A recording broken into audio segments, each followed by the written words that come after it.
परमानन्दमाधवं श्रीचैतन्यमीश्वरम् वन्देऽहं श्रीगुरु श्रीयुतापदकमलं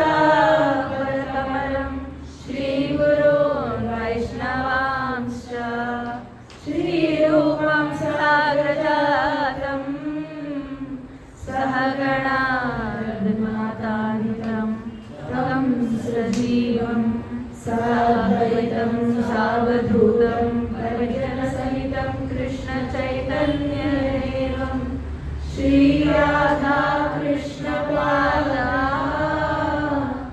सहगणा ललिता श्रीविशाखान्वितांश्च श्रीचैतन्यमनोभीष्टं स्थापितं येन भूतले स्वयं रूपा कदा मह्यं ददाति स्वपदान्तिकम् हे कृष्णा करुणा सिन्धो दीनबन्धो जगत्पते गोपेश गोपिका कान्ता राधा कान्ता नमोऽस्तुते तप्तकाञ्चना गौराङ्गी राधे वृन्दावनेश्वरी वृषभानुसुते देवी प्रणमामि हरिप्रिये वाञ्छाकल्पतरुभ्यश्च कृपासिन्धुभ्य एव च पतितानां पावनेभ्यो वैष्णवेभ्यो नमो नमः।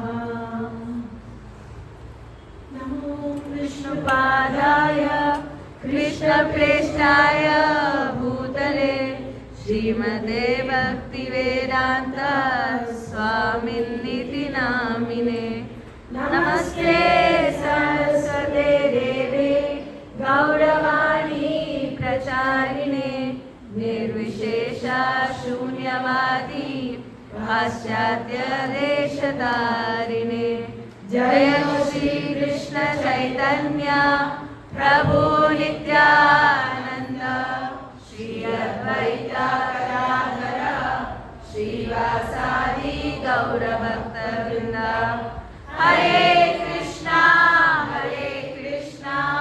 कृष्णा कृष्णा हरे हरे हरे राम राम राम हरे हरे।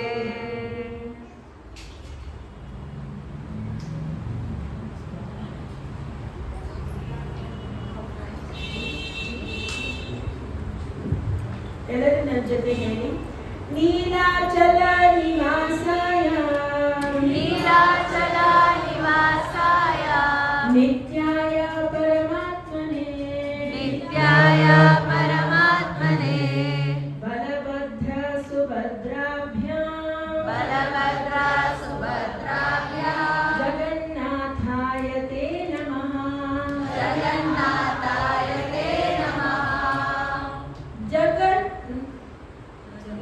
ಜಗದಾನಂದ ಕಂದಾಯ ಜಗದಾನಂದ ಕಂದಾಯ ಪ್ರಣತಾರ್ಥ ಹರಾಯ ಚ ಪ್ರಣತಾರ್ಥ ಹರಾಯ ಚ ನೀಲಾಚಲ ನಿವಾಸಾಯ ನೀಲಾಚಲ ನಿವಾಸಾಯ ಜಗನ್ನಾಥಾಯ ತೇ ನಮಃ ಜಗನ್ನಾಥಾಯ ತೇ ನಮಃ.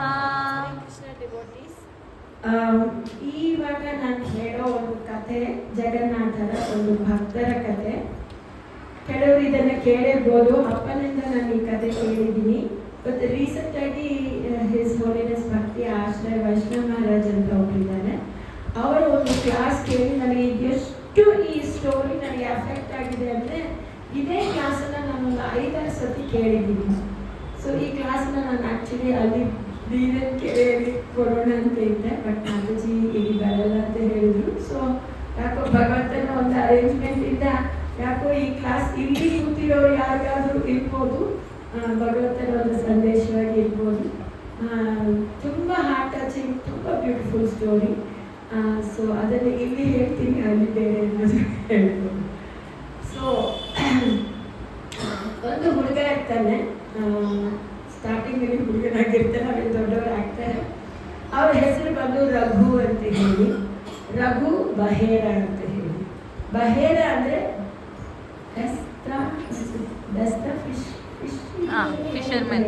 ಫಿಶರ್ಮನ್ ಬೆಸ್ತ. ಸೊ ಬೆಸ್ತರಿಗೆ ಬಹೇರ ಅಂತ ಹೇಳ್ತಾರೆ ಒರಿಸ್ಸಾ ಭಾಷೆಯಲ್ಲಿ. ಸೊ ಆ ಹುಡುಗ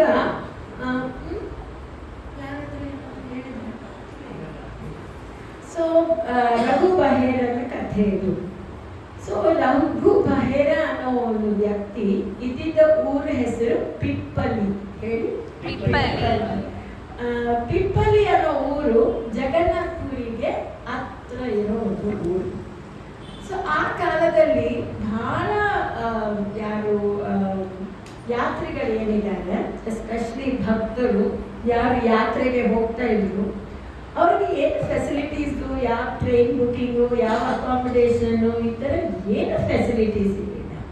ಭಗವಂತನ ನೋಡಬೇಕು ಅಂತ ಒಂದು ಇಚ್ಛೆ ಇರಬೇಕು, ಭಕ್ತರ ಜೊತೆ ಹೋಗಬೇಕು ಅಂತ ಎರಡು ಇಚ್ಛೆ ಇರಬೇಕು.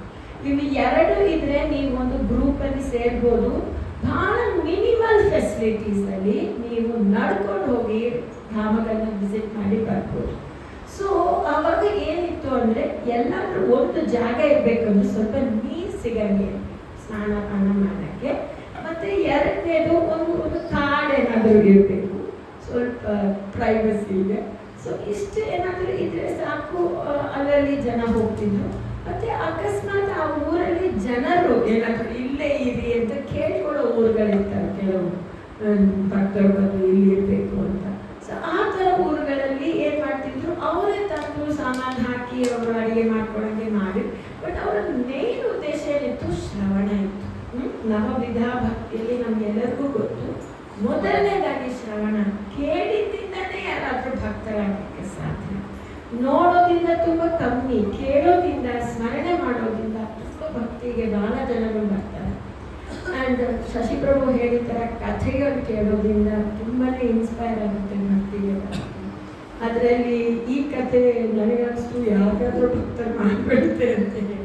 ಸೊ ಈ ರಘು ಬಹೇರ ಊರ ಬಂದು ಆ ಪಿಪ್ಪಲಿ ಅನ್ನೋ ಗ್ರಾಮ, ಅವರು ಪೂರ್ವಜರಿಂದ ಇದು ಒಂದು ಕೆಲಸ ಅವ್ರಿಗೆ ಗೊತ್ತು, ಮೀನು ಹಿಡಿಯೋದು ಮಾತ್ರ ತುಂಬ ಚೆನ್ನಾಗಿ ಗೊತ್ತು. ಅದಕ್ಕೆ ಏನೇನು ಸಾಮಗ್ರಿಗಳು ಬೇಕು, ಏನು ಬೇಕು ಎಲ್ಲ ಅವ್ರಿಗೆ ಮನೆಯಲ್ಲಿ ಇತ್ತು, ಸ್ಕಿಲ್ಸ್ ಇತ್ತು. ಅವ್ರ ತಂದೆ ಅವ್ರನ್ನ ಕರ್ಕೊಂಡು ಹೋಗ್ತಾ ಇದ್ರು. ಪ್ರತಿ ಸಣ್ಣ ಹುಡುಗನಿಂದ ಸ್ಕೂಲ್ಗೆ ಹೋಗೋಕ್ಕೆ ಇಲ್ಲ ಇದೆ, ಮನೆಯನ್ನು ಮೇಂಟೈನ್ ಮಾಡೋಕ್ಕೆ ಇದೊಂದು ದಾರಿ ಇರಬೇಕಂದ್ರೆ ಸ್ಕೂಲ್ಗೆ ಹೋಗಿ ಏನು ಮಾಡೋದು, ಮತ್ತೆ ದುಡಿಯೋದು ತಾನೆ. ಅದನ್ನು ಫಸ್ಟಿಂದ ಇದನ್ನು ಕಲಿ ಅಂತ ಹೇಳಿ ಅವ್ರ ಅಪ್ಪ ಕರ್ಕೊಂಡು ಹೋಗ್ತಾ ಇದ್ರು.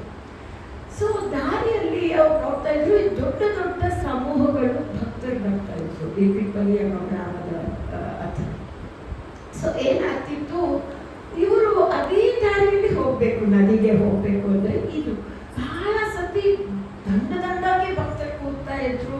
ಬಹಳ ಜನ ಕ್ಲಾಸಸ್ ಕೊಡ್ತಾ ಇದ್ರು, ಏನೇನೋ ಕೇಳಿಸ್ತಾ ಇತ್ತು ಈ ಹುಡುಗನಿಗೆ. ಬಟ್ ತಾನೇ ಕೈಯಲ್ಲಿ ಹಿಡ್ಕೊಂಡು ಹೋಗ್ತಾ ಇದ್ದ. ಹುಡುಗ ನೋಡೋಕ್ಕೆ ತುಂಬ ಕ್ಯೂಟಾಗಿದ್ದ, ಇದ್ದಿರ್ಬೋದೇನೋ ಗೊತ್ತಿ, ಕ್ಯೂಟಾಗಿ ಕುಟ್ಟಿದಾಗೆ ಅವ್ರ ಅಪ್ಪನ ಕೈಯಲ್ಲಿ ಹಿಡ್ಕೊಂಡು ಸರ್ರತ ಹೋಗ್ತಿದ್ದ. ಸೊ ಅವಾಗ ಬಹಳ ಜನರು ಭಕ್ತರು ಇವನ ಮುಖನ ನೋಡಿ, ತುಂಬ ಬ್ರೈಟ್ ಫೇಸ್, ತುಂಬ ಕ್ಯೂಟ್ ಇದ್ನಲ್ಲ. ಸೊ ಬಹಳ ಜನರಿಗೆ ಅನಿಸೋದು, ಇವನು ಎಂತಪ್ಪ ಈ ಕೆಲಸ, ಮೀನು ಹಿಡಿಯೋಕ್ಕೆ ನೆಟ್ಟೆಲ್ಲ ಇಟ್ಕೊಂಡು ಹೋಗ್ತಾ ಇದ್ದೀನಿ, ಏನಾದರೂ ಭಕ್ತರಾಗಿದ್ರೆ ಅಂತ ಒಂದು ಬಯಕೆ ಭಕ್ತರ ಹೃದಯದಲ್ಲಿ ಬಂತು ಇವನ್ನ ನೋಡಿ. ಸೊ ಅವರ ಕಣ್ಣೋಟ ಇವ್ರ ಮೇಲೆ ಬಿತ್ತು. ಇವರಿಗೆ ಸ್ವಲ್ಪ ಸ್ವಲ್ಪ ಅವ್ರನ್ನ ಮಾತಾಡ್ತಾ ಇರೋದು ಕೆಲವು ವಿಷಯಗಳು ಕೇಳಿಸ್ತಾ ಇತ್ತು. ಸೊ ಹಂಗೆ ಅವ್ನು ಬೆಳೀತಾ ಬಂದ, ಒಂದು ಯೌವನಕ್ಕೆ ಬಂದಾಗ ಇವನು ಇದೇ ಆಕ್ಟಿವಿಟೀಸ್ ಪಿಪ್ಪಲಿ ಗ್ರಾಮ ಭಾಳ. ಯಾಕೆಂದರೆ ಜಗನ್ನಾಥಪುರಿಗೆ ಹೋಗ್ಬೇಕು ಅಂದರೆ ಇದೇ ಲಾಸ್ಟ್ ಫೆಸಿಲಿಟಿ. ಇದಾದ್ಮೇಲೆ ಅವ್ರಿಗೆ ಬೇರೆ ಏನು ಫೆಸಿಲಿಟಿ ಇಲ್ಲ, ಡೈರೆಕ್ಟ್ ಜಗನ್ನಾಥಪುರಿಯನ್ನೇ ನೆಕ್ಸ್ಟ್ ಊಟ.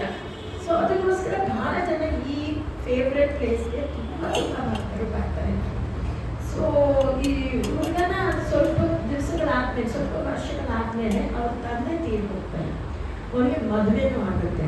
ಸೊ ಮನೆಯಲ್ಲಿ ಅವ್ರ ತಾಯಿ ಇರ್ತಾರೆ ಮತ್ತು ಹೆಂಡತಿ ಇರ್ತಾರೆ, ಮಕ್ಕಳು ಯಾರೂ ಇರಲ್ಲ. ಸೊ ರಘುಗೆ ಇದೇ ದಾರಿಯಲ್ಲಿ ಹೋಗ್ತಾ ಹೋಗ್ತಾ ಅವನಿಗೆ ಒಂದು ಇಚ್ಛೆ ಬರುತ್ತೆ, ನಾನು ಸ್ವಲ್ಪ ಇಲ್ಲಿ ಕೂತ್ಕೊಂಡು ಕೇಳಬೇಕು, ಕೇಳೋಣ, ಸುಮ್ಮನೆ ನಡ್ಕೊಂಡು ಹೋಗೋದಲ್ಲಿ ಏನು ಸಿಗುತ್ತೆ, ಸ್ವಲ್ಪ ನಾವು ಇಲ್ಲಿ ಕೂತ್ಕೊಂಡು ಕೇಳೋಣ ಭಗವಂತನ ವಿಷಯಗಳು ಅಂತ ಹೇಳಿ.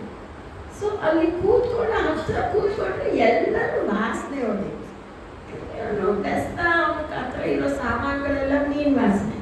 ಸೊ ಅವನು ಹತ್ರ ಹೋಗ್ತಿರ್ಲಿಲ್ಲ, ಭಕ್ತರಿಗೆ ಸ್ವಲ್ಪ ದೂರ ಕೂತ್ಕೊಂಡು ಕೇಳ್ತಿದ್ದ.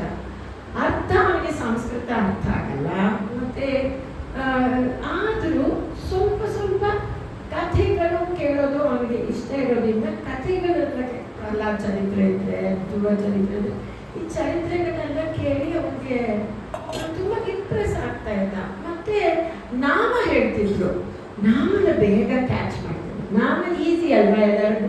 ಹರೇ ಕೃಷ್ಣ ಹರೇ ಕೃಷ್ಣ ಕೃಷ್ಣ ಕೃಷ್ಣ ಹರೇ ಹರೇ, ಹರೇ ರಾಮ ಹರೇ ರಾಮ ರಾಮ ರಾಮ ಹರೇ ಹರೇ. ಈ ಥರ ಹರಿನಾಮ ಅನ್ನೋದು ಅವನಿಗೆ ಸ್ವಲ್ಪ ಬೇರೆ ಎಲ್ಲ ತಗೋದು ಸ್ವಲ್ಪ ಅಟ್ರಾಕ್ಟ್ ಆಯಿತು. ಭಜನೆ ಅಂದರೆ ಇಷ್ಟ, ಸೊ ಅಟ್ರಾಕ್ಟ್ ಆಯಿತು. ಸ್ವಲ್ಪ ಕಾಲಗಳಾದ ಕೇಳ್ತಾ ಕೇಳ್ತಾ ಏನಾಯಿತು ಅಂದರೆ ಅವನಿಗೆ ಒಂದು ಇಚ್ಛೆ ಬಂತು. ಇಲ್ಲಿ ಏನೋ ಮಾತಾಡ್ತಾರಲ್ಲ ದೊಡ್ಡ ಸ್ವಾಮಿಗಳು, ಅವ್ರ ಹತ್ರ ಒಂಚೂರು ಕೇಳಬೇಕು ಅಂತ. ಒಂದು 2-3 ಸತಿ ಅವನ ಕಿವಿಯಲ್ಲಿ ಬೀಳುತ್ತೆ, ನಾವು ಪ್ರಾಣಿ ಹಿಂಸೆ ಮಾಡಬಾರ್ದು ಅಂತ ಒಂದು ಕೇಳಿಸ್ಬಿಡುತ್ತೆ. ಅವನ ಕಿವಿಗೆ ಬೀಳುತ್ತೆ, ಪ್ರಾಣಿ ಹಿಂಸೆ ಮಾಡಬಾರ್ದು, ಸಾಯಿಸಬಾರ್ದು ಪ್ರಾಣಿಗಳನ್ನ. ಪ್ರಾಣಿಗಳನ್ನ ತಿನ್ನೋದಾಗ್ಲಿ ಮಾಡೋದಾಗ್ಲಿ ಒಳ್ಳೆ ಕೆಲಸ ಅಲ್ಲ, ಅದಕ್ಕೆ ಪಾಪಕ್ಕೆ ಒಳಗಾಗ್ತಾರೆ.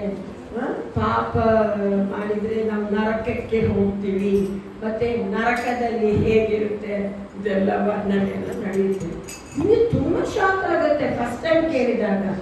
ಏನಪ್ಪ, ಯಾರು ನಮಗೆ ಹೇಳಿಲ್ಲ, ಹುಟ್ಟಿದಿಂದ ಇದೇ ನಾವು ತಿಂತಾ ಇದ್ವಿ, ಜಲ ಪುಷ್ಪಗಳನ್ನೇ ನಾವು ತಿಂತಾ ಇದ್ವಿ, ಸೊ ಫ್ರೆಶ್ ಆಗಿ ತಿಂತೀವಿ, ಬೇರೆ ಇದೇ ತಪ್ಪು ಅಂತ ನಮ್ಗೆ ಗೊತ್ತಿರಲಿಲ್ಲ. ಇಲ್ಲಿ ನೋಡಿದ್ರೆ ಈ ಥರ ಎಲ್ಲ ಹೇಳ್ತಾರೆ, ಪ್ರಾಣಿ ಅಂತೆ ಅದನ್ನು ಹಿಂಸೆ ಮಾಡಬಾರ್ದು ಅಂತೆ, ನಾಟಕ ಹೋಗ್ತೀವಿ, ಇದು ಒಂದು ಹೇಳ್ಬಿಟ್ರಲ್ಲ ಇಲ್ಲಿ ಅಂತ ತುಂಬ ಆಶ್ಚರ್ಯ ಆಗುತ್ತೆ. ಆಮೇಲೆ ಸ್ವಾಮಿಗಳ ಹತ್ರ ಸ್ವಲ್ಪ ಕೇಳ್ತಾನೆ, ಏನು ಸ್ವಾಮಿಗಳು ನೀವು ಹೇಳ್ಬಿಟ್ರಿ, ನಾನು ನೋಡಿದರೆ ಬಂದಸ್ತ ನನಗಿದು ಒಂದೇ ಕೆಲಸ ಬರುತ್ತೆ, ಈಗ ಹೋಗಿ ನಂದು ಹೊಸ ಕೆಲಸ ಕಲಿ ಅಂತ ನನ್ನಿಂದ ಆಗಲ್ಲ, ನನ್ನ ಮೇಲೆ ಡಿಪೆಂಡ್ ಆಗಿರೋ ವೈಫ್ ಇದ್ದಾರೆ, ತಾಯಿ ಇದ್ದಾರೆ, ನನಗೆ ಏನು ಮಾಡಿ. ಅವ್ರು ಹೇಳ್ತಾರೆ ಮತ್ತೆ ನನಗೆ ಇದು ಪಿತ್ರಾರ್ಜಿತವಾಗಿ ಬಂದಿರೋ ಪಾಪ ಕೆಲಸ, ಒಂದು ನಾನೇ ಸೃಷ್ಟಿ ಮಾಡಿಲ್ಲ, ನಾವು ಪೂರ್ವಜರಿಂದ ಹಿಡಿದು ನಾವು ಇದನ್ನೇ ಮಾಡ್ತೇವೆ.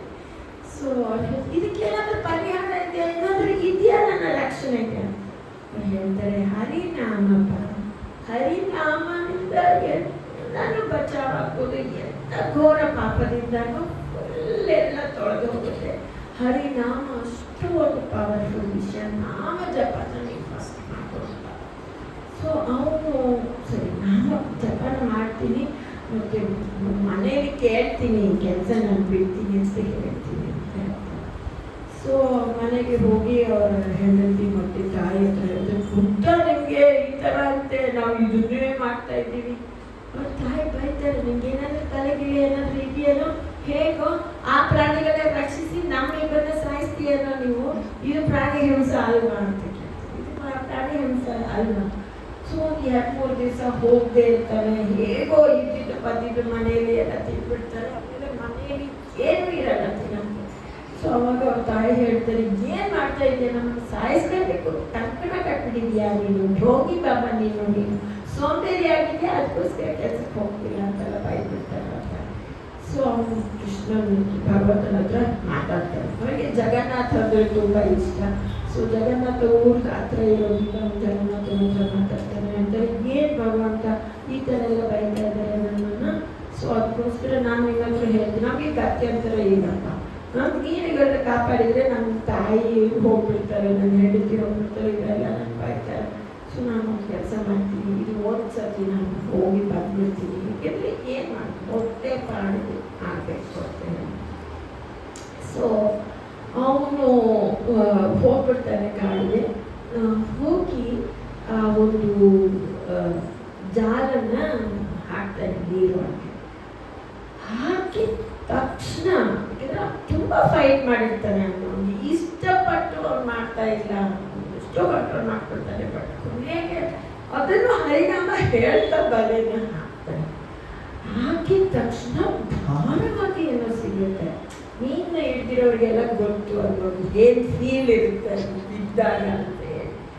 ಅದು ಏನಾಗುತ್ತೆ ತಕ್ಷಣ ಅದು ಭಾರವಾಗಿ ಸಿಗುತ್ತೆ.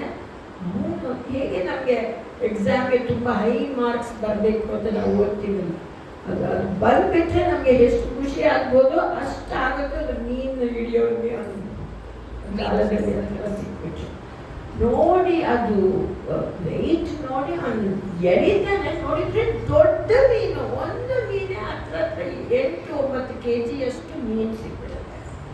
ಸೊ ಅವ್ನು ಹೇಳ್ತಾರೆ ಈ ವಾರನೇ ನಂದು ನಡೆದ್ಬಿಡುತ್ತೆ ಬೇಕಾದ್ರೆ ಈ ಒಂದು ಮೀನು ಇಟ್ಟು.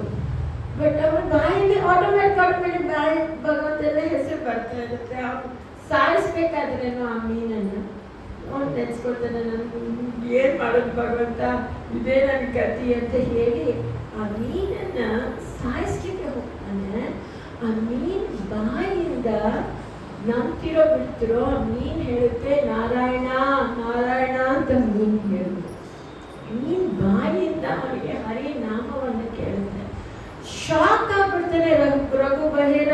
ಜೀವಮಾನದಲ್ಲಿ ಮೀನುಗಳ ಜೊತೆನೆ ಮಾಡಿರೋ ಜೀವನದಲ್ಲಿ ಮಾತಾಡೋ ಮೀನು ಯಾವತ್ತೂ ನೋಡಿಲ್ಲ, ಅದರಲ್ಲಿ ಹರಿ ನಾಮ ಹೇಳಿರೋ ಮೀನು ನೋಡೇ ಇಲ್ಲ. ಸೊ ಹೇಳ್ತಾನೆ ಭಗವಂತ ಇದು ಮತ್ಸ್ಯಾವತಾರ, ಭಗವಂತ ನೀನೇ ಬಂದಿದ್ಯಾ ಅಂತ ಹೇಳಿ ಆ ಮೀನನ್ನ ತಲೆ ಮೇಲೆ ಹೊತ್ಕೊಂಡು ಕಾಡು ಒಳಗೆ ಪ್ರವೇಶ ಮಾಡ್ತಾನೆ.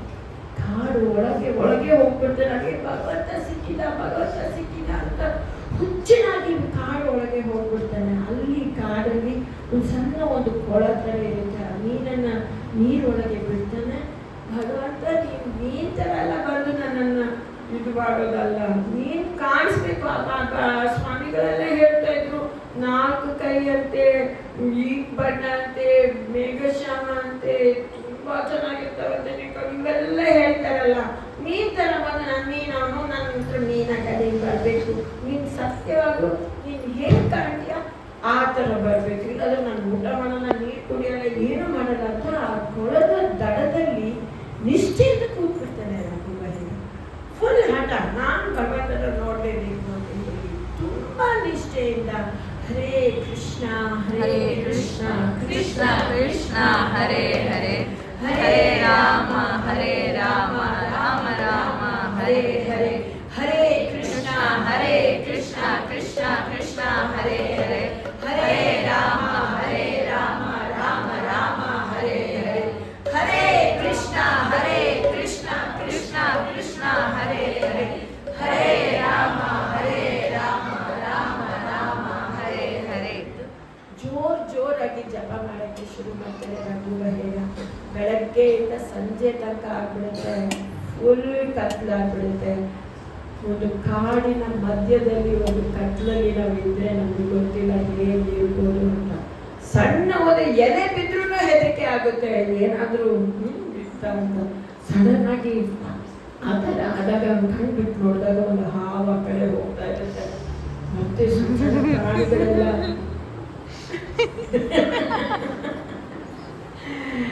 ಆ ಥರ ಇದ್ರೆ ಹೇಳ್ತಾರೆ. ಮಹಾರಾಜ್ ಕತೆ ಹೇಳ್ಬೇಕಂತ ತುಂಬ ಸ್ವಾಮಿಗಳು ಹೇಳ್ತಾರೆ.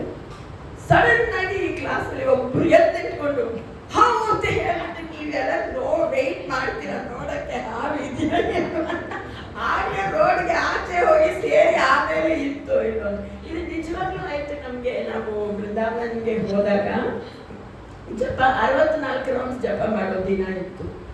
ಆ ದಿನ ಎಲ್ಲರೂ ನಿಷ್ಠೆ ಬೆಳಗ್ಗೆ ಸಂಜೆ ಒಳಗೆ 64 ರೌಂಡ್ಸ್ ಅಂತ ಮಾಡಲೇಬೇಕು. ಏಕಾದಶಿ ದಿನ ಇತ್ತು. ಆಮೇಲೆ ಸಡನ್ ಆಗಿ ಒಂದು ಮಾತಾಜಿ ಹೇಳಿದ್ರು ಅಷ್ಟೇ. ಆಮೇಲೆ ಪಕ್ಕದಲ್ಲಿರೋ ಮಾತಾಜಿ ನಾನಂತೂ ಹಾವು ಬಂತು ಅಥವಾ ಚೇಳೋ ಏನೋ ಅಂತ ನೋಡಿದ್ರೆ ಇಷ್ಟು ಇಲ್ಲಿ ಅದು ಎಷ್ಟು ಕ್ಯೂಟ್ ಇತ್ತು ಅಂದ್ರೆ ತೆಗೆದು ಪಾಕೆಟಲ್ಲಿ ಹಾಕೋಣ ಇಲ್ಲಿ. ಅದಕ್ಕೆ ಏನು ಸಂಭ್ರಮ, ಏನಿದು ಮತ್ತೆ ಅದನ್ನು ಹೋಗಿ ಯಾವುದೋ ಪ್ರಪೋಸ್ ಬಿಟ್ಟು ಬಂದ್ರೆ ಅದು ಮತ್ತೆ ಬಂತು. ಸೊ ಒಂದು ಇಲಿಗೆ ಈ ರಿಯಾಕ್ಷನ್ ಅಂದರೆ ನೆನೆಸ್ಕೋಬೋದು. ಹಾವುಗಳು, ಕೆಟ್ಟ ಪ್ರಾಣಿಗಳು, ಇಟ್ ಸೀಮ್ಸ್ ಇನ್ ದ ನೈಟಲ್ಲಿ ನಾವು ನೋಡ್ತೀವಲ್ಲ, ಈ ಪ್ರಾಣಿಗಳಿಗೆಲ್ಲ ಕಣ್ಣಿನ ಲೈಟ್ ಬರುತ್ತೆ ಒಂಥರ ಬರುತ್ತೆ. ಸೊ ಆ ಥರ ರಘು ಬಗೇರಗೆ ಒಂದು ದೂರದಿಂದ ಒಂದು ಪ್ರಾಣಿ ಕಾಣಿಸುತ್ತೆ, ಒಂದು ದೊಡ್ಡ ಪ್ರಾಣಿ ಕತ್ತಲಾಗಿರುತ್ತಲ್ಲ. ಸೊ ಒಂದು ಹುಲಿ ಇರುತ್ತೆ. ಸೊ ಅದು ಕಣ್ಣು ಫುಲ್ ಫಿಕ್ಸ್ ಆಗಿಬಿಡುತ್ತೆ ರಘು ಬಗೇರ. ಸ್ವಲ್ಪ ಹೊತ್ತಾದ್ಮೇಲೆ ಕತ್ಲಲ್ಲೂ ನಾವು ಕಣ್ಣು ಸ್ವಲ್ಪ ಹೊತ್ತು ಮಟ್ಟಿಗೆ ಕಾಣಕ್ಕೆ ಶುರು ಆಗುತ್ತಲ್ಲ, ನಮಗೆ ಕಾಣಿಸುತ್ತೆ. ಇನ್ನು ಆವಾಗ ಅವ್ರು ಮಾಡೋ ಹರಿನಾಮ ಇನ್ನೂ ಇನ್ನು ಹರೇ ಕೃಷ್ಣ ಹರೇ ಕೃಷ್ಣ ಕೃಷ್ಣ ಕೃಷ್ಣ ಹರೇ ಹರೇ ಹರೇ ರಾಮ ರಾಮ ರಾಮ ಹರೇ ಹರೇ. ಪೂರ್ಣ ಸಮರ್ಪಣೆಯಿಂದ. ಯಾಕೆಂದ್ರೆ ಅವನು ನಿಷ್ಠೆಯಲ್ಲಿದ್ದಾನೆ, ಅವನಿಗೆ ಭಗವಂತ ಕಾಣಬೇಕು, ಭಗವಂತನ್ನೇ ಭಗವಂತನ ಬಿಟ್ಟು ಓಡೋಗೋದು ಆ ಥರ ಇಲ್ಲ. ಅವನು ಭಗವಂತನ ನೋಡಬೇಕು, ಬಟ್ ಈ ಮೂಲಕ ಈ ರೀತಿ ನನ್ನ ಪ್ರಾಣ ಹೋಗುತ್ತೆ ಅವನ ಜೊತೆ. ಸೊ ಸ್ವಲ್ಪ ಹೊತ್ತಾದ್ಮೇಲೆ ಅವನು ಎಷ್ಟು ನಿಷ್ಠೆ ಅಂದರೆ ಫಸ್ಟ್ ಕಣ್ಣು ಮುಚ್ಚಿಬಿಡ್ತಾನೆ. ಅದು ಗರ್ಜನೆ ಮಾಡುತ್ತೆ ಆ ಒಂದು. ಸೊ ಹೆದರ್ಕೊಂಡು ಅವನು ಕಿವಿ ಮುಚ್ಕೊಂಡು ಹರೇ ಕೃಷ್ಣ ಕೃಷ್ಣ ಕೃಷ್ಣ ಹರೇ ರಾಮ ಹರೇ ರಾಮ. ಸೊ ಸ್ವಲ್ಪ ಹೊತ್ತು ಆದ್ಮೇಲೆ ಒಂದು ಕೆಟ್ಟ ವಾಸನೆ ಬರುತ್ತೆ ಮೂಗಿಂದ. ಮೂಗು ಉಸಿರಾಡೋದು ಅವ್ನು ನಿಲ್ಲಿಸ್ತಾನೆ, ಅದು ಬಾಯಿ ಹತ್ರ ಬಂದ್ಬಿಟ್ಟಿದೆ. ಸೊ ಅದರಿಂದ ಉಸಿರಾಡಕ್ಕೆ ಅವನು ಉಸಿರನ್ನ ನಿಲ್ಲಿಸ್ಬಿಡ್ತಾನೆ. ಕಣ್ಣು ಮುಚ್ಚಿದೆ, ಕಿವಿ ಮುಚ್ಕೊಂಡ್ಬಿಟ್ಟಿದ್ದಾರೆ, ಉಸಿರನ್ನು ನಿಲ್ಲಿಸ್ಬಿಡ್ತಾನೆ. ಇನ್ನು ಸ್ವಲ್ಪ ಹೊತ್ತಾದ್ಮೇಲೆ ಅವ್ನಿಗೆ ಏನು ಅನಿಸ್ತಾ ಇದೆ ಅಂದ್ರೆ ಇಲ್ಲೆಲ್ಲ ಮದ್ದೆ ಆಗ್ತಾ ಇದೆ. ಅಯ್ಯೋ, ಕತ್ತು ಕೆಳಗಡೆ ಒದ್ದೆ, ತಲೆ ಮೇಲೆ ಸುರಿದಂಗೆ. ಏನಪ್ಪ ಅಂತ ನೋಡಿದ್ರೆ ಅವನ ತಲೆ ಆ ಪ್ರಾಣಿ ಬಾಯಿಯೊಳಗೆ ಪ್ರವೇಶ ಆಗೋಗಿದೆ. He's gone, he's entered into the mouth of the tiger. ಆವಾಗ ಅವನು ಒಂದು ಸಮರ್ಪಣೆ, ಯಾಕೆಂದ್ರೆ ನಾನು ನಾಟ್ ದಿಸ್ ಬಾಡಿ ಲೆವೆಲ್ಗೆ ಬಂದ್ಬಿಟ್ಟಿದೆ, ಎಲ್ಲ ಇಂದ್ರಿಯಗಳನ್ನು ಮುಚ್ಚಿಬಿಟ್ಟಿದ್ದಾನೆ.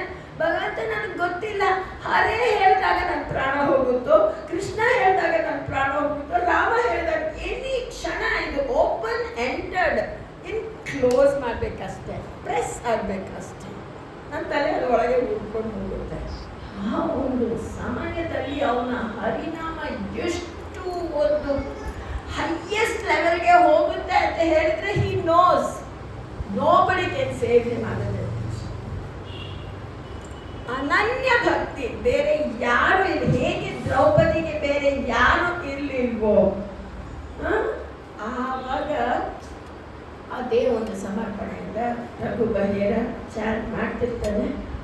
ಮುಂದೆ ಸಮಯನೇ ಸ್ತಬ್ಧ ಆಗ್ಬಿಡುತ್ತೆ.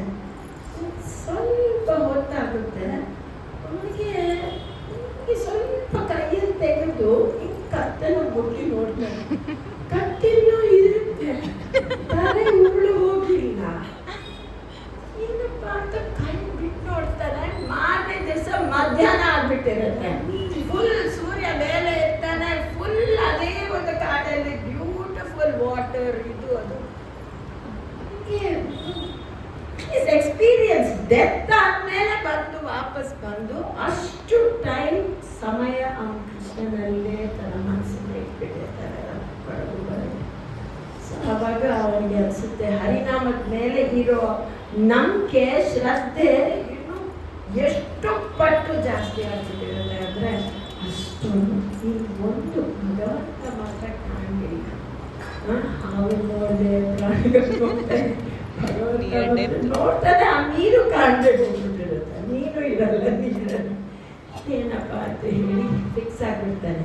ಇನ್ನು ನಾನು ವಾಪಸ್ ಮನೆಗೆ ಹೋಗಲ್ಲ, ಭಗವಂತ ಕಾಣೋ ತನಕ ನಾನು ಈ ಕಾಡಲ್ಲೇ ವಾಸ ಮಾಡೋದು ಅಂತ ಫಿಕ್ಸ್ ಆಗ್ಬಿಡ್ತಾನೆ. ಫಿಕ್ಸ್ ಆದಾಗ ಆ ದಾರಿಯಲ್ಲಿ ಒಂದು ಬ್ರಾಹ್ಮಣ ಹೋಗ್ತಿರ್ತಾನೆ, ಇವರು ಊರವ್ರೆ. ಸೊ ಅವ್ರು ಹೇಳ್ತಾನೆ, ಏ ರಘು, ಏನು ಮಾಡ್ತಿದ್ಯಾ ನೀನು ಅಂತ ಕೇಳ್ತಾನೆ.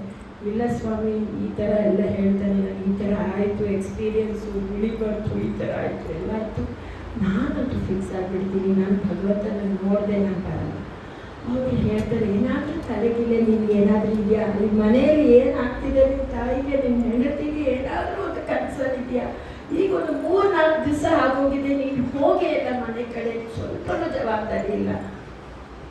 ಇಲ್ಲ ಗುರುಗಳೇ, ನಾನಂತೂ ಭಗವಂತನ ನೋಡದೆ ನಾನು ಹೋಗಲ್ಲ ಅಂತೆ. ಸೊ ಹೇಳ್ತಾನೆ, ಏನು ಹೇಳ್ತಾರೆ, ಏನಂತೀಯ ನೀನು ಕಣ್ಮುಂದೆ ಹೇಗಿರ್ಬೇಕು ಅಂತ. ಇಲ್ಲ ಸ್ವಾಮಿ, ನಾನು ತುಂಬ ಸತಿ ಕೇಳಿದ್ದೀನಿ. ಭಗವಂತ ಹೇಳ್ತಾನೆ, ನೀಲ ವರ್ಣ ಶ್ಯಾಮ ವರ್ಣದ ಭಗವಂತ ತುಂಬ ಅದ್ಭುತವಾಗಿರ್ತಾನೆ, ತುಂಬ ಪ್ರಕಾಶವಾಗಿರ್ತಾನೆ. ಅವನ ಕಣ್ಣುಗಳು ಕಮಲದ ದಳಗಳ ಥರ ಇರ್ತಾವಂತೆ ಅಂತ ಹೇಳಿ ಡಿಸ್ಕ್ರೈಬ್ ಮಾಡ್ತಾನೆ. ಅವನು ಕಣ್ಣು ಮುಚ್ಕೊಂಡು ಹೇಳ್ತಾ ಇರ್ತಾನೆ.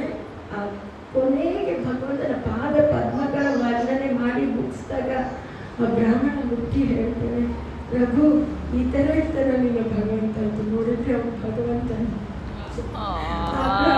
ಸಾಕ್ಷಾತ್ ಭಗವಂತನೇ.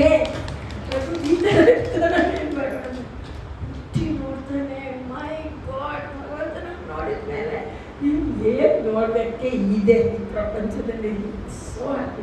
ನೀನು ಅದು ಪ್ರಾಮಿಸ್ ಮಾಡಿದೆ, ಭಗವಂತ ನೋಡಿದರೆ ನೀನು ಹೋಗ್ತೀಯ ಮನೆಗೆ ಅಂತ ಹೇಳಿ. ಸೊ ದಯವಿಟ್ಟು ಮನೆಗೆ ಹೋಗು ರಘುವಂತ. ಆದರೆ ಸ್ವಾಮಿ, ನಾನು ತುಂಬ ಸಿಕ್ಕಾಕೊಂಡ್ಬಿಟ್ಟಿದ್ದೀನಿ ಈ ಪ್ರಾಬ್ಲಮಲ್ಲಿ. ಅವ್ರನ್ನ ನೋಡ್ಕೋಬೇಕು ಅಂದರೆ ನಾನು ಮೀನು ಹಿಡಿಬೇಕು ಅಂದರೆ ಇನ್ನು ಮುಂದೆ ನಾನು ಮೀನನ್ನು ಹಿಡಿಯಲ್ಲ, ಆ ಮೀನು ನಾರಾಯಣ ಅಂತ ಹೇಳಿದ್ರೆ ಕೊನೆ ಮೀನು. ನಾನಂತೂ ಮತ್ತೆ ಮೀನು ಹಿಡಿಯೋದೇ ಇಲ್ಲ. ಆವಾಗ ಹೇಳ್ತಾರೆ ಭಗವಂತ, ನೀನು ಸುಮ್ಮನೆ ಹೋಗು, ನಾನು ಮಾಡ್ತೀನಿ, ಬೆಳೆಸ್ತೀನಿ, ನೀನು ಯಾಕೆ ಸುಮ್ಮನೆ ನೀನು ಹೋಗು, ಅಲ್ಲಿ ಜೊತೆ ಸುಮ್ಮನೆ ಊರಿಗೆ ಹೋಗ್ತಾನೆ. ಊರ ಎಂಟರ್ ಆಗಿದ ತಕ್ಷಣ ಅಪ್ಪ ಭಕ್ತ ಬೆಸ್ತ ಬಂದಪ್ಪ ನಾನು ಹೇಳನೆ ಮಾಡೋದೆ, ಇವನಷ್ಟು ಸೋಂಬೇರಿ ಇಲ್ಲ ಅಂತ ಕೆಲವರು, ಇವನಷ್ಟು ನಾಟಕ ಮಾಡೋನು ಇಲ್ಲ ಅಂತ ಹೇಳಿ 6 ಜನ ಅವನು ತುಂಬಾನೇ ಅವ ಹೇಳನೆ ಮಾಡ್ತಾರೆ, ಪರಿಹಾಸ ಮಾಡ್ತಾರೆ. ಎಲ್ಲ ನಥಿಂಗ್ ಟಚಸ್ ಭಗವಂತನ ನೋಡಿದ್ಮೇಲೆ nothing matters. So very very brave, very ಇದು ಹೋಗ್ತಾ ಇರ್ತಾನೆ. ಆದರೆ ಮನೆ ಹತ್ರ ಬಂದಾಗ ನಮ್ಮ ತಾಯಿ ನನ್ನ ಪರ್ಕೆಯಿಂದ ಹೊಡಿಬೋದ, ಬೇರೆ ಯಾತ್ರೆಯಿಂದ ಹೊಡಿಬೋದು, ಕೋಲಿಂದ ಹೊಡಿಬೋದು, ಹೆಂಡತಿ ಏನ್ ಶಾಪಗಳು, ಏನ್ ಬಾಯಿ ಹಿಡಿದುಕೊಂಡು ಮನೆ ಹತ್ರ ಹೋಗ್ತಾನೆ. ನೋಡಿದ್ರೆ ದೂರ ಇದೆ ಅವರ ಹೆಂಡತಿ, ಅವರ ತಾಯಿ ಎಲ್ಲ ಬಂದು, ಅಯ್ಯೋ ರಘು ನೀನು ಎಲ್ಲಿಗೂ ಹೋಗ್ಬೇಡ, ನೀನಂತೂ ಹಿಡಿಯಲೇ ಬೇಡ, ನೀನು ನಾವು ಹೇಳ್ತೀವಿ, ನಿನ್ನ ಮನೇಲಿ ಕೂತ್ಕೋಪ್ಪ. ಅವ್ರ ತಾಯಿ ಹೇಳ್ತಾರೆ, ನಾನು ಹೋಗಿ ಭಿಕ್ಷೆ ಬೇಡ್ತೀನಿ ಕಣ, ನೀನು ಏನು ಕಷ್ಟಪಟ್ಟು ಮನೆಯೆಲ್ಲ ಬಿಟ್ಟು ಹೋಗ್ಬೇಡಪ್ಪ, ನೀನು ಇಲ್ಲೇ ಇರೋ, ನೀನು ನೀನು ಹಿಡಿಯೋದು ಬೇಡವೇ ಬೇಡ ಅಂತ ಹೆಂಡತಿ ಹೇಳ್ತಾರೆ, ಬೇಡಮ್ಮ ನೀವು ಯಾಕೆ ಹೋಗ್ತೀರ, ನಾನು ಹೋಗಿ ಭಿಕ್ಷೆ ಬೇಡ್ತೀವಿ ಅಂತ ಹೇಳ್ತಾರೆ. ಸೊ ರಘು ಅವರಿಬ್ಬರನ್ನ ಕೂರಿಸ್ಕೊಂಡು ಹೇಳ್ತಾರೆ, ಇಲ್ಲ ನನಗೆ ಭಗವಂತ ಇದ್ದಾನೆ, ಭಗವಂತ ನನಗೆ ಪ್ರಾಮಿಸ್ ಮಾಡಿದರೆ ನಾನು ನೀನು ಹಿಡಿಯದೆ ನಮ್ಮ ಮನೆ ನಡೆಯುತ್ತೆ ಅಂತ ಹೇಳಿ ಚುಪ್ಚಾಪ್ ನೀವು ಕೂತ್ಕೋಬೇಕು, ಯಾರು ಎಲ್ಲಿ ಹೋಗಿ ಭಿಕ್ಷೆ ಬೇಡ ನೋಡೋಣ ಅಂತ. ಬೆಳಗ್ಗೆ 9 ಗಂಟೆ ಆಗಿದೆ, ತಿಂಡಿ ತಿನ್ನೋ ಸಮಯ, ಏನು ಬಂದಿರಲ್ಲ. ಇವನಂತೂ ಹರಿನಾಮದಲ್ಲಿ ಭಕ್ತಿಗಳಿದ್ದಾರೆ ಬಿಡಿ. ಸೊ ಈ ಒಂದು ತಾಯಿ ಸ್ವಸ್ಥ ಇಟ್ಕೊಂಡು ನೋಡ್ತಾ ಇರ್ತಾರೆ, ಏನು ಬಂದಿರಲ್ಲ. ಒಂದು 11 ಗಂಟೆಗೆ ಒಂದು ವ್ಯಕ್ತಿ ತುಂಬ ಒಳ್ಳೆ ರೀತಿಯಿಂದ ಡ್ರೆಸ್ ಹಾಕೊಂಡು ಬರ್ತಾರೆ, ಬ್ರಾಹ್ಮಣರಾಗಿರ್ತಾರೆ. ಅವ್ರು ಹೇಳ್ತಾರೆ, ನೋಡಿ ಇದು ಒಂದು ಚೀಲದಲ್ಲಿ ಒಂದು ಬ್ರಾಹ್ಮಣ ಭೋಜನಕ್ಕೆ ಏನೇನು ಬೇಕೋ ಎಲ್ಲನೂ ಇದೆ. ಸೊ ದಯವಿಟ್ಟು ನೀವು ಇದನ್ನು ತಗೊಳ್ಳಿ, ನಾನು ದಾನ ಮಾಡಬೇಕು ಅಂತ ನಮ್ಮ ಮನೆಗೆ ಏನೋ ಒಂದು ವೈದಿಕ ಕಾರ್ಯಕ್ರಮ ನಡೀತು. ಸೊ ಎಲ್ಲರಿಗೂ ಕೊಡಬೇಕು. ಬಟ್ ಇದು ಕೇಳಿದೆ, ಇವರು ಬೆಸ್ತರು ಹೋಗಿ ಭಕ್ತರಾಗಿದ್ದಾರೆ ಅಂತ ಕೇಳಿ ನನಗೆ ತುಂಬ ಆಶ್ಚರ್ಯ ಆಯಿತು.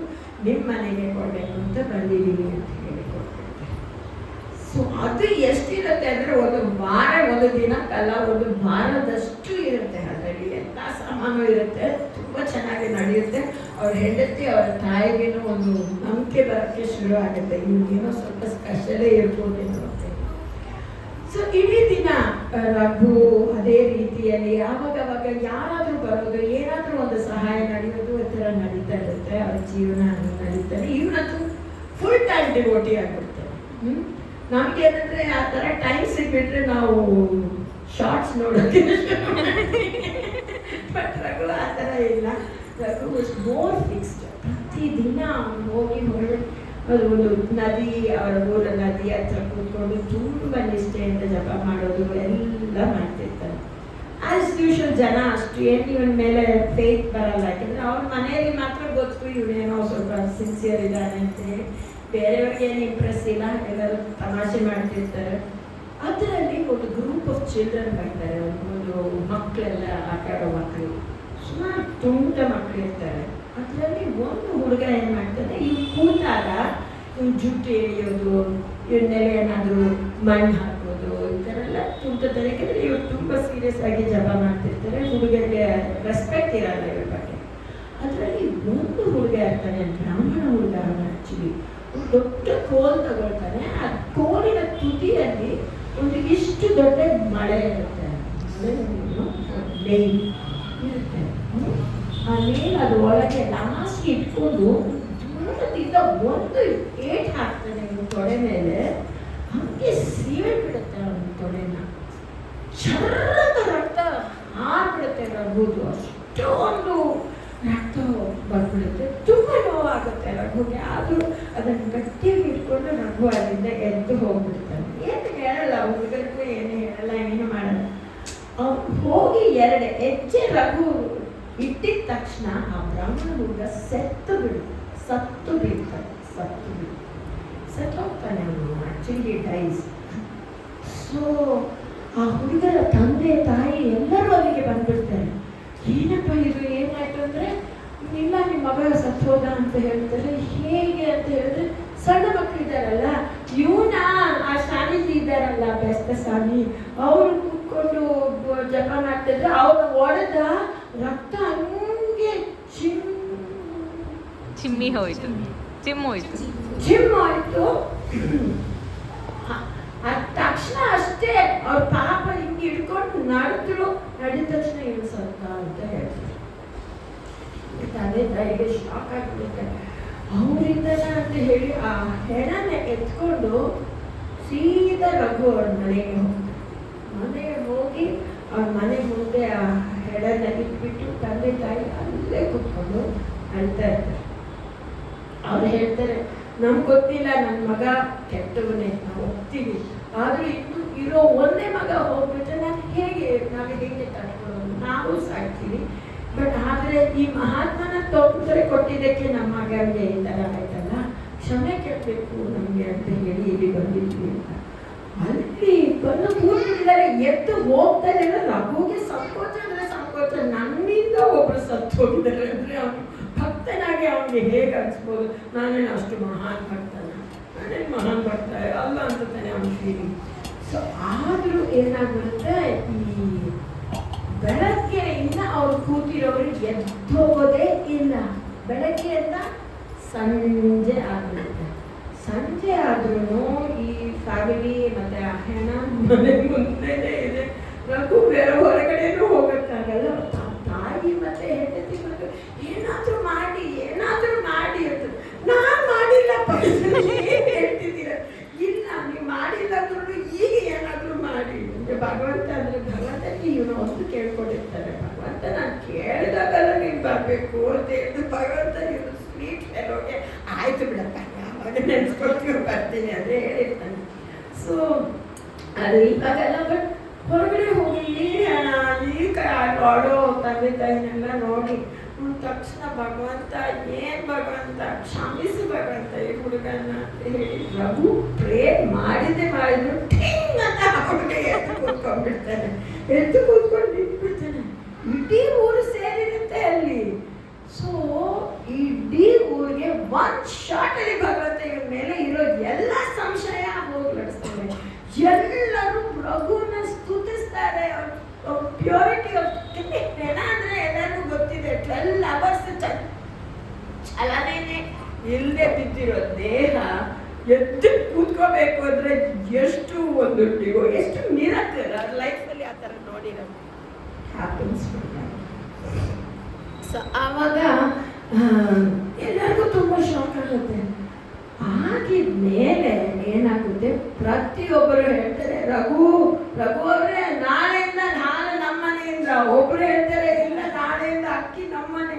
ಸೊ ಪ್ರತಿ ಊರೇ ಇವ್ರ ಮನೆ ಸೇವೆ ಮಾಡ್ತಾರೆ. ಅಷ್ಟು ಸಪ್ಲ ಭಗವಂತ ನೋಡಿ ಎಷ್ಟು ಕ್ಲೆವರ್ ಇದ್ದಾನೆ. ಒಂದು ಶಾರ್ಟಲ್ಲಿ ಎಲ್ಲರಿಗೂ ಇರೋ ಸಂಶಯನ ಹೋಗ್ಲಾಡಿಸಿ ಇವರಿಗೆ ಪರ್ಮನೆಂಟ್ ಒಂದು ಮೆಥಡ್, ಪ್ರತಿದಿನ ಯಾರೋ ಬಂದು ಯಾವಾಗಲೂ ಕೊಡೋದಲ್ಲ, ಡೈಲಿ ಒಂದು ಮನೆಯಲ್ಲಿ ಬರುತ್ತೆ.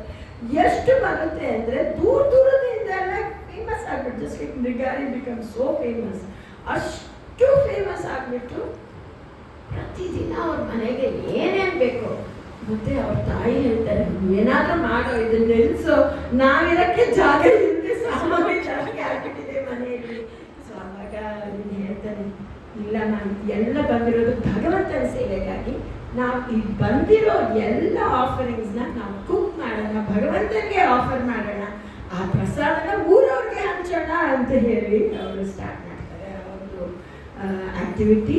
ಆವಾಗ ರಘು ಕರೀತಾನೆ, ಭಗವಂತನಿಗೆ ಕರೆದ್ರೆ ಬರಬೇಕು ಅಂತ ಹೇಳಿರ್ತಾನಲ್ಲ, ಕರೀತಾನೆ ಜಗನ್ನಾಥ ಅಂತ ಕರೀದ ತಕ್ಷಣ ಜಗನ್ನಾಥ್ ಪುರಿಯಿಂದ ಜಗನ್ನಾಥ ಇವನ್ ಪಕ್ಕದಲ್ಲಿ, ಇಲ್ಲೇ ತಿನ್ನು ಅಂದ್ರೆ ತಿನ್ನೇಬೇಕು, ಇವನ್ ಕೈಯಿಂದ ತಿನ್ಬೇಕು, ಬೇರೆ ಅಷ್ಟು ಒಂದು ಕ್ಲೋಸ್ನೆಸ್, ಅಷ್ಟು ಒಂದು ಸಂಬಂಧ, ಅಷ್ಟು ಭಗವಂತ ಪ್ರತಿದಿನ ಇರ್ತಾರೆ.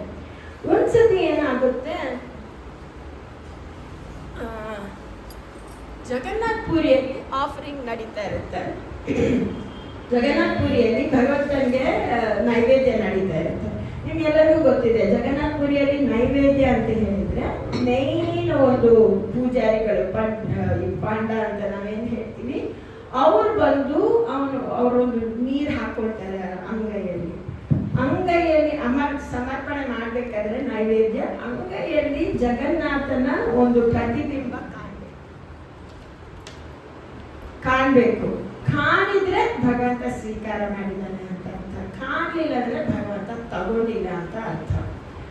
ನೋಡಿದ್ರೆ ಕಾಣೋದೇ ಇಲ್ಲ ಭಗವಂತ.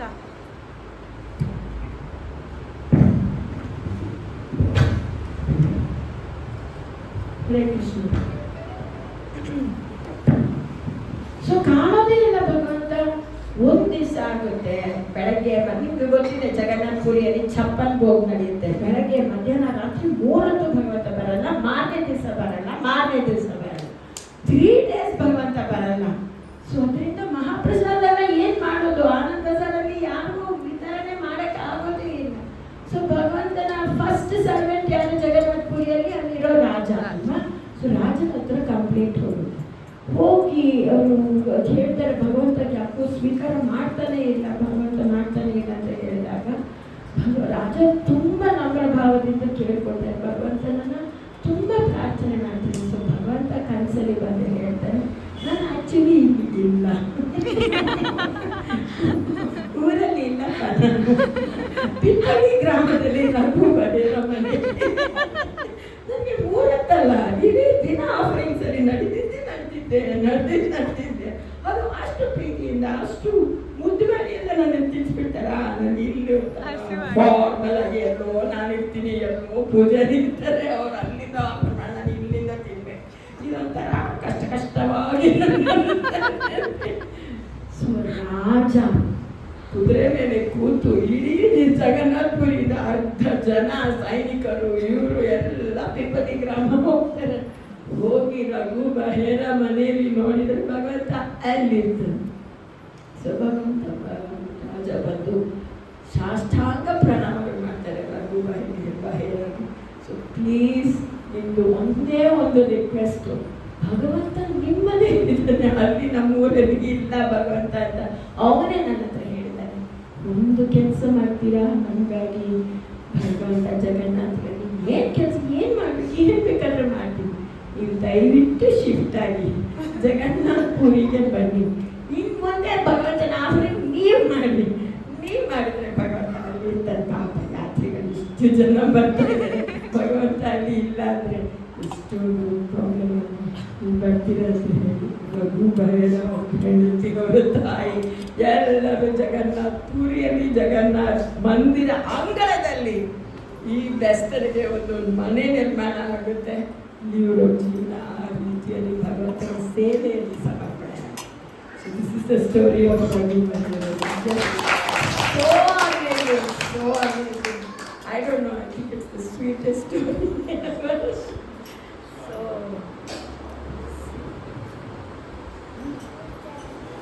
thank you so much for your attention. ಯಾರಿಗಾದ್ರೂ ಏನಾದರೂ ಹೇಳಬೇಕು ಅಂತ ಅನಿಸ್ತು. ನಿಮ್ಗೆ ಏನು ಇಷ್ಟ ಆಯ್ತು ಈ ಕಥೆಯಲ್ಲಿ? ನಿಮ್ಗೆ ಏನು ಇಷ್ಟ ಆಯ್ತು ಈ ಕಥೆಯಲ್ಲಿ? ಭಕ್ತಿ ಭಾವ ಅನ್ನೋದು ಎಷ್ಟು ಮುಖ್ಯ ಅನ್ನೋದು ಅನ್ಸುತ್ತೆ. ನಾವು ಜಪದಿಂದ ಅವನಿಗೆ ಬಂದಿದೆ, ಗೊತ್ತಿಲ್ಲ ಅಂತಿಲ್ಲ. ಅವನು ಬೆಸ್ತವೆ ರಾಮನರು ಅಂದರೆ ಒಂದು ರುಚಿಯಲ್ಲಾಗಿ ಏನೋ ಮಾಡ್ತಿರ್ತಾರೆ. ಏನೋ ಬೆಳಗ್ಗೆಯಿಂದ ಸಂಜೆವರೆಗೂ ಮಂತ್ರಗಳನ್ನು ಜಪಿಸುತ್ತಾ ಅದು ಮಾಡ್ತಾ ಇದು ಮಾಡ್ತಾ ಭಕ್ತಿ ಭಾವದಿಂದ ಮಾಡಬೇಕು. ಭಕ್ತಿ ಭಾವ ಅನ್ನೋದೇನಿದೆ ಕ್ಷಣ ಮಾತ್ರದಲ್ಲಿ ಬರ್ತದೆ. ಬಂದರೆ ಓದೋದು ಮಾಡೋದು ಅಥವಾ ತಿಳ್ಕೊಂಡಿರೋದು ಅಹಂಕಾರ ಬಂದಿರುತ್ತೆ. ಓದಿ ನಾನು ಭಗವಂತನ ನಾನು ಕೃಪೆ ಪಡಿತೀನಿ, ಕಾಣಿಸ್ಕೊಳ್ತೀನಿ, ತಪ್ಪು. ಭಕ್ತಿ ಮಾರ್ಗವೇ ಬಹಳ